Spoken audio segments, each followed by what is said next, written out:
નમસ્કાર, ગુજરાત ન્યૂઝમાં આપનું સ્વાગત છે। સાવરકુંડલાના નવી આંબરડી ગામે ખોડિયાર માતાજીના મંદિરમાં ચોરી થઈ। એક ચોંકાવનારી ઘટનામાં તસ્કરો સાવરકુંડલાના નવી આંબરડી ગામે ખોડિયાર માતાજીના મંદિરમાં ત્રાટક્યા।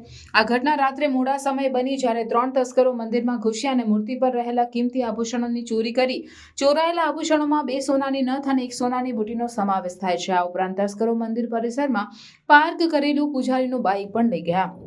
આ સમગ્ર ઘટના મંદિરના સીસીટીવી કેમેરામાં કેદ થઈ ગઈ હતી, જે ઓનગોઈંગ તપાસ માટે મહત્વપૂર્ણ પુરાવા પૂરા પાડે છે। ફૂટેજમાં તસ્કરોને મંદિરમાં પ્રવેશતા ઝડપી પ્રાર્થના કરતા અને પછી આભૂષણોની ચોરી કરતા બતાવવામાં આવ્યા છે। તેમણે મંદિરનો લોકર તોડવાનો પણ પ્રયાસ કર્યો હતો, પરંતુ સફળ રહ્યા ન હતા।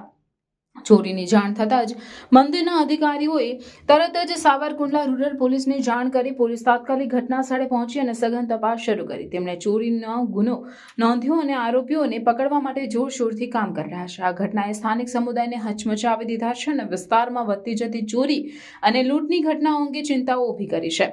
પોલીસે જાહેરને ખાતરી આપી છે કે તેઓ ધાર્મિક સ્થળોની સુરક્ષા અને સલામતી સુનિશ્ચિત કરવા માટે તમામ જરૂરી પગલાં લઈ રહી છે।